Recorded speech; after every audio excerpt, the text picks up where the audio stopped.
Imagine, un matin tu te réveilles avec cette étrange sensation que la vie que tu mènes n'est peut-être pas vraiment la tienne, que chacune de tes décisions, chacune de tes croyances, même tes désirs les plus profonds, ne viennent pas entièrement de toi, mais ont été façonnés petit à petit par le monde autour de toi, par les attentes, les conditionnements, les influences invisibles que tu n'as jamais vraiment choisies. Réfléchis un instant.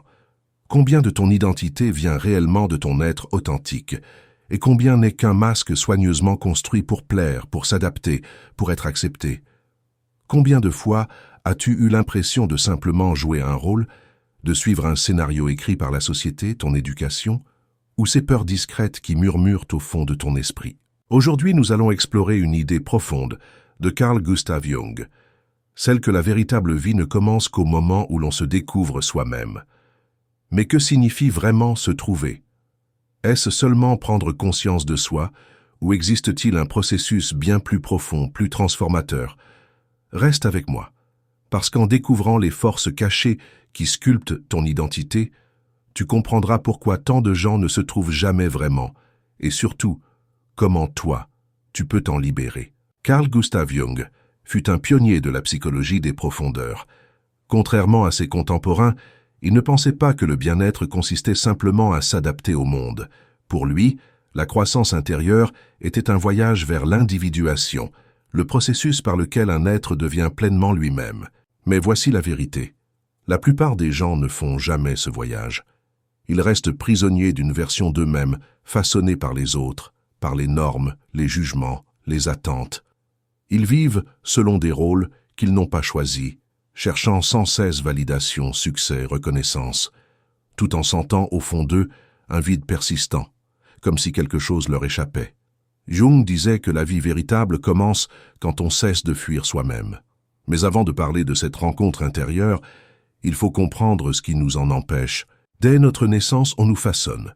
On nous donne un nom, une identité, des rôles préécrits. On nous apprend ce qui est bien et ce qui ne l'est pas, ce qu'il faut dire, penser, ressentir pour être accepté. Ce conditionnement est si subtil qu'on ne le remarque presque jamais. On s'adapte, on se conforme, et peu à peu, on apprend à dissimuler les parts de nous qui ne rentrent pas dans le moule. Souviens-toi de ton enfance. As-tu déjà été repris pour avoir trop rêvé, trop ressenti, trop osé? As-tu déjà été invité à être réaliste, à cacher ta sensibilité, ou à taire une vérité que tu sentais pourtant juste? C'est à ce moment-là que tu as commencé à bâtir ton masque, ce que Jung appelait la persona, le visage social que nous montrons au monde. La persona est utile. Elle nous permet de fonctionner dans la société, d'interagir, d'être reconnu. Mais plus on s'y identifie, plus on s'éloigne de notre véritable nature. On finit par croire qu'on est ce masque. Et c'est là que la déconnexion commence. Car à l'opposé de la persona, il existe l'ombre. L'ombre, c'est tout ce que nous avons rejeté, nié ou enfoui. Nos peurs, nos désirs inavoués, nos colères, nos blessures, mais aussi nos forces inexploitées. L'ombre ne disparaît pas. Elle reste vivante, tapie dans l'inconscient, influençant nos pensées, nos réactions, nos choix. Tu t'es déjà surpris à détester quelqu'un sans savoir pourquoi? Ou à être profondément agacé par une attitude chez l'autre, comme si elle réveillait quelque chose en toi?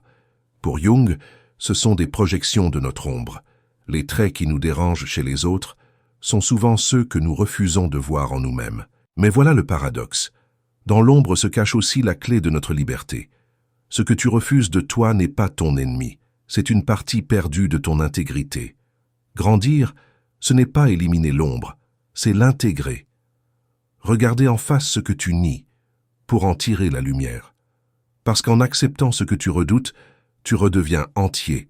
C'est à ce moment précis que commence la vraie aventure intérieure. Mais la plupart des gens s'arrêtent avant même ce pas. Pourquoi? Parce que se regarder vraiment demande du courage. Il faut affronter les blessures enfouies, les contradictions, les peurs, alors on fuit. On se distrait. Travail, réseaux sociaux, divertissement, tout pour ne pas s'écouter. Mais ce qu'on évite ne disparaît jamais. Cela revient sous forme d'anxiété, de sabotage, de relations qui échouent. Jung disait que l'inconscient nous parle sans cesse, à travers nos rêves, nos réactions, nos intuitions. Mais rares sont ceux qui l'écoutent. Pourtant, quand on commence à prêter attention, on découvre des schémas. Nos blessures guident nos choix. Nos désirs refoulés influencent nos comportements. Nos peurs façonnent nos relations. Prends un exemple simple. La peur du rejet. Beaucoup vivent dans la crainte d'être jugés ou abandonnés. Ils cherchent l'approbation, évitent le conflit et se taisent pour ne pas déplaire. Mais d'où vient cette peur? Souvent d'un souvenir lointain, une parole blessante, un moment d'abandon. Tant qu'on ne la regarde pas, cette peur dirige nos vies. Mais le jour où on l'affronte, elle perd son pouvoir. Imagine, vivre sans craindre le regard des autres, exprimer ta vérité, sans hésitation. Agir non plus pour plaire, mais parce que cela résonne avec ton être profond. C'est ça, l'individuation. Non pas devenir quelqu'un d'autre, mais devenir pleinement toi. Pour Jung, l'accès à cette profondeur passe par les symboles, les rêves, la création. Les rêves révèlent des vérités cachées.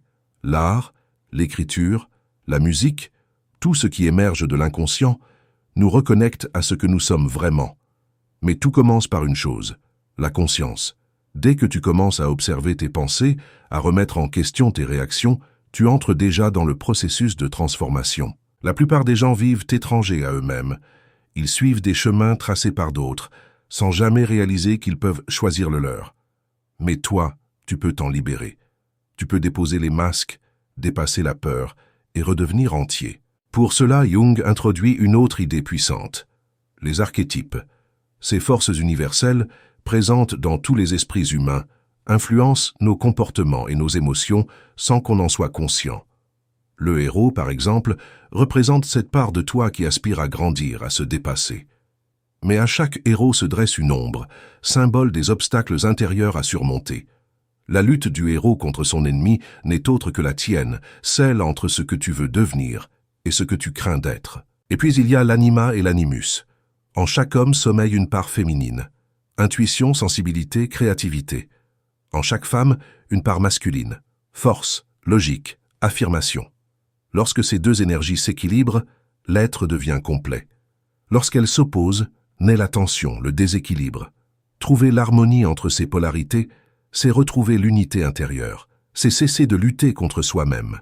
Mais au-delà de tout cela, Jung nous conduit à la révélation ultime, celle de l'illusion du moi. Nous pensons être une identité fixe, un nom, une histoire, une personnalité. Mais en réalité, le moi n'est qu'une construction temporaire, un rôle dans une conscience bien plus vaste. Ce que tu crois être toi n'est qu'un fragment de quelque chose d'infini. Le véritable soi, celui dont parlait Jung, est plus grand, plus profond, plus libre que tout ce que ton mental peut concevoir. Il transcende les étiquettes, les peurs, les histoires. Et voici la vérité la plus puissante. Tu n'as jamais été perdu. Ce que tu cherches a toujours été là, silencieusement présent, en toi. Tu n'as qu'à t'en souvenir. Alors, la question est simple. Vas-tu continuer à vivre comme une ombre de toi-même, prisonnier des illusions et des peurs? Ou vas-tu oser te rencontrer enfin, dans ta lumière, dans ton obscurité, dans ta vérité la plus entière? Parce que la vie, la vraie, ne commence qu'au moment où tu te trouves. Et maintenant, tu connais le chemin.